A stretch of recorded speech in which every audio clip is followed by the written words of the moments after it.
This video is sponsored by Gamesplanet. Gee, it sure is boring around here. My boy. I just wonder what Ganon's up to. Well, my boy, I'm sure Ganon is gaming his heart out using the amazing service of Gamesplanet. What is that, you ask?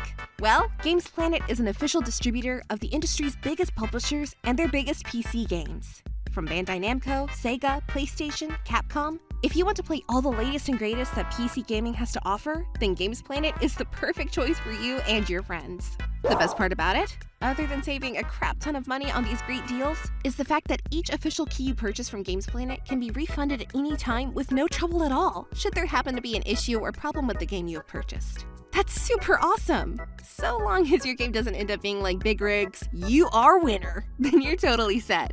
So if you like the game seen here in this video, you can purchase it using my affiliate link down below in the description and use the promo code provided to get an awesome discount on your purchase. Pretty good, right? Right?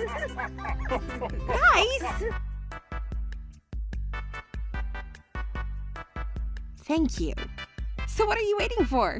Come check out Gamesplanet today and proclaim to the world, after all your saved money, that I won!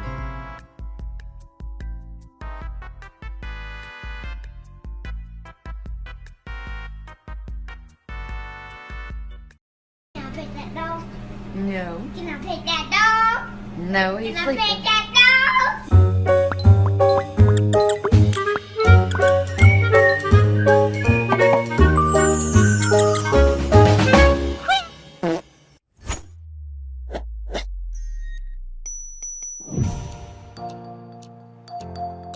Hello all my chickadees!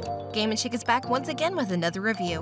Before we get started, I would like to give a big thank you to the folks over at Ubisoft for providing me the game to make this review possible. You all rock! So now with that out of the way, onwards we go.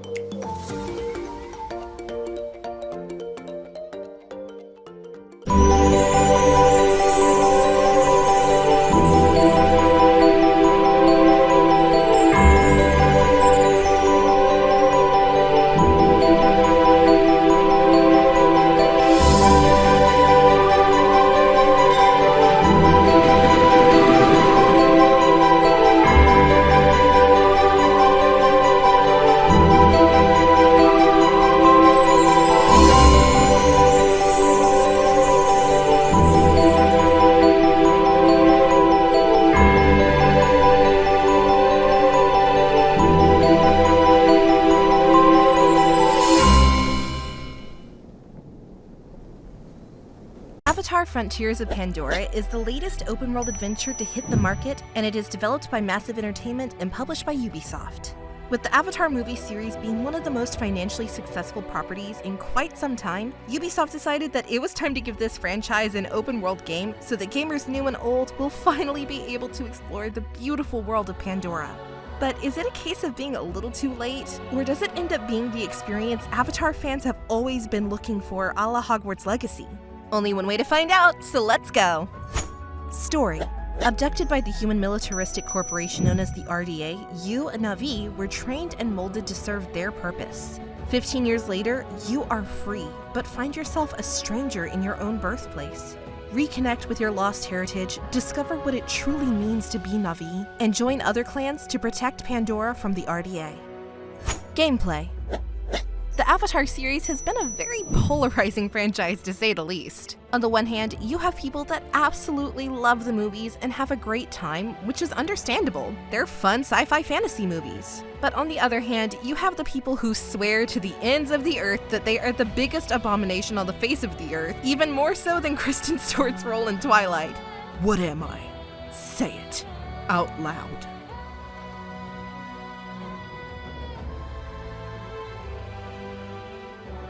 An albino.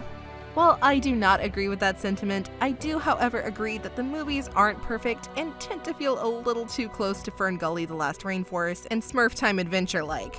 But love or hate relationship aside, I don't think that it can be argued that the movies and the world itself of Pandora is absolutely stunning and gorgeous. With its vibrant colors, array of creatures, it's just an all-around fantastical spectacle.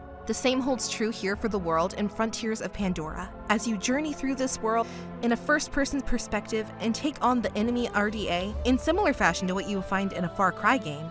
Luckily though, it's more Far Cry 4 instead of Far Cry Primal as far as map structure goes. So dodged a bullet on that one. Due to the sheer size of this world, however, which feels like the biggest map since Ubisoft's title Immortal Phoenix Rising, you might feel a tad bit overwhelmed at the start due to the icons and waypoints of the game not being as visually presentable as you'd come to expect from a Ubisoft-themed title. This, in turn, can leave you questioning where you go in this vast and vibrant living world, which can be both a strength to the game due to the density of its nature and environment, or sort of become a slog because you have no idea where to go or how to get there even if you did.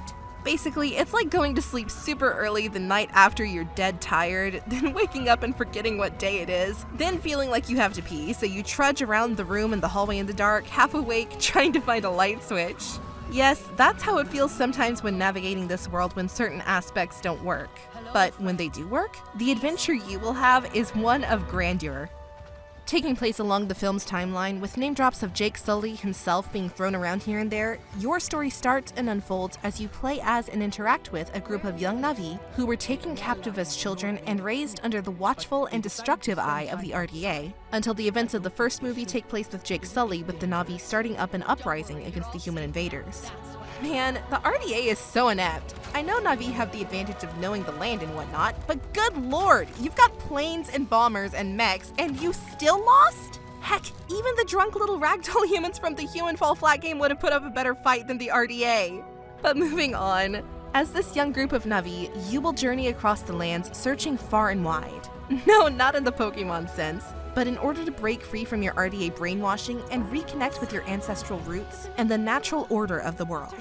The game focuses a lot on the effects of what indoctrination can do to a person and how it controls the way they think and act, and it's done pretty well, with the characters having a hard time accepting the tribe's way of life due to being raised in the human way, which leads some to second-guessing leaving the RDA side to begin with, and causes tons of friction with their other Na'vi friends.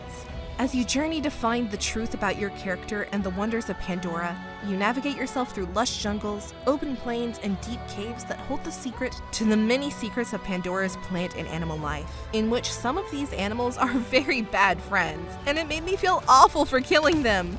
No, friend! Stay away! I don't want to kill you! Knock it off! No!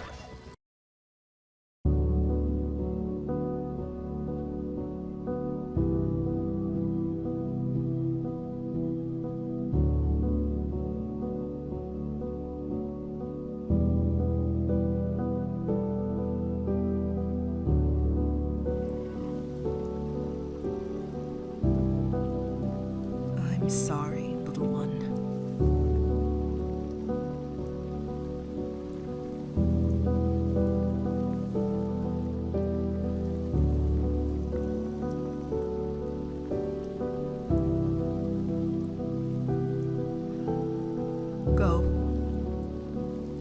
Go with Awa now.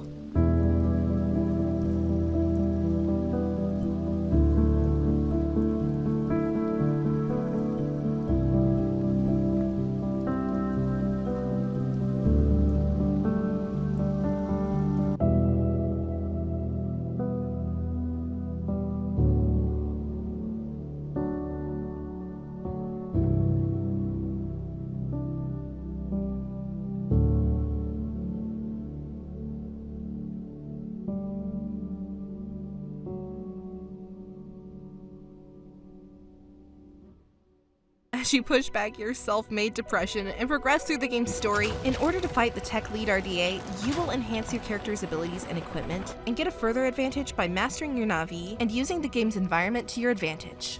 Some abilities allow for faster running, higher jumping, more health, dashing, and new equipment by crafting lower damage bows that are good for regular-sized humans, and then creating a strong long bow that takes down enemy mechs by shooting them through their window seat, or using them to take down bigger creatures to harvest meat from them. The only downside though to all of this is that even with the gorgeous environment to explore, and it actually reflecting the film's scale to a perfect degree, it can be a little too intricate, and finding items and other indicators on the ground or in your area gets really hard to see and locate, leaving you frustrated. Like waiting for someone to hurry up and order in a fast food restaurant. Wait, I already used that joke in a previous review. My bad, guys. Navigating your way through these lush environments can be hit or miss at times due to early on navigation feeling a tad bit of a slog due to how your character runs. But thanks to the upgrade system and skill tree abilities, you will soon get to enjoy the extremely fluid movement and traversal system in this title that includes things like climbing, jumping, using environmental elements for a better feeling dynamic movement, and even get a flying friend that looks like a dragon to mount and ride swiftly through the wind as you perform aerial travel. It totally made me feel like the never-ending story. Let's go, Falcor! So I keep harping on and on like I am Meme Cat blank staring, wailing for it to end. And I keep talking about environments, characters, how gorgeous this world is. Yeah, great. But what about the actual combat? You know, the boom boom and pew pews! Well, the game is actually straightforward in that department, with combat that involves the use of bows, arrows, rifles, crouching and brush to remain hidden for stealthy and direct approaches against harder to defeat enemies, or ways to sneak around to complete objectives like turning off generators that are destroying the environment. If you've played any Ubisoft first-person shooter, then you already know how this goes, with each engagement boiling down to an intense gunfire fights and making use of any cover you can find, and picking your spots when to pop out and shoot their faces off by getting into close-range combat with your bow for a solid headshot, or upgrade your melee kill skill to rip open their main window and yank them out, which is super fun. In addition to that, there's extensions to your combat and exploration that helps further your character build even more by allowing you to find items in your environment either by salvaging it off of a defeated creature, picking up materials and plants, and then using all of those for helping with your hunting, gathering, crafting, and even cooking. Oh yeah, we're Walter White now! Go into a tribe's home and use their stove and mix different veggies or plants together to make a super good meal that raises health or specific attributes that will leave the natives smelling and thinking, "Someone's cooked here."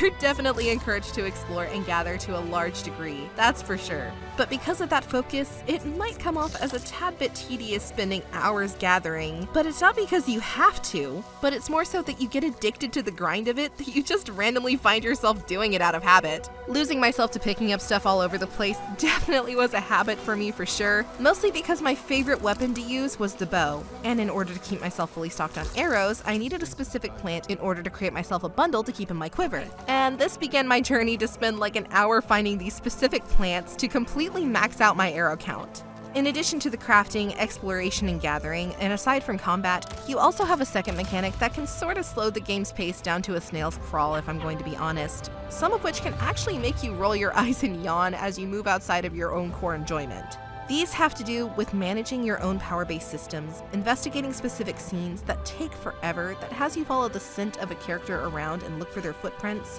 which when you think about it is pretty nasty, cause I mean, if they stink this bad, then either they don't shower or they just shit their pants. Maybe that's who the game was made after in the first place? Penny for your thoughts.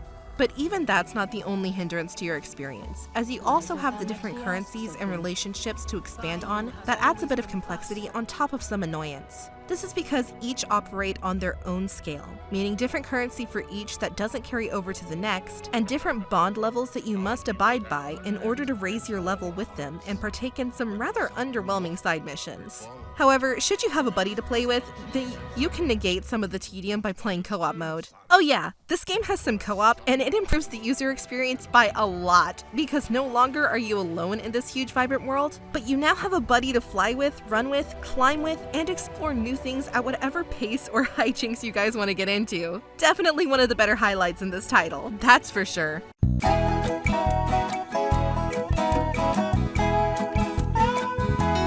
You were my friend, if you were my friend, I would try to cheer you up whenever you're sad. Overall, at the end of the day, Avatar Frontiers of Pandora ends up being an enjoyable experience, surprisingly enough. Sure, it's far from perfect, with early exploration being way too slow, with having to walk everywhere at a brisk pace before unlocking fast travel and mounts. Some side quests for other Na'vi tribes feeling a wee bit lazy with detective skills, or items getting lost in the environment due to how lush everything is. But beyond that, you have a huge open-world map of Pandora that feels alive and grand and stays true to the movies to a degree that would make James Cameron happy. fun abilities to unlock that makes traversing fast and fluid, amazing mount flying that lets you see the beautiful world from a whole new viewpoint, addicting crafting and cooking elements, and finally, a story that actually is way more interesting than the second Avatar movie itself. All of the positives far outweigh the negatives for me, so whether you buy it full price or even wait for a price drop, I honestly feel that people will definitely have some fun with it, especially if they love the world Avatar set up previously. So with all that having been said, my verdict is clear. Game & Chick says, buy now.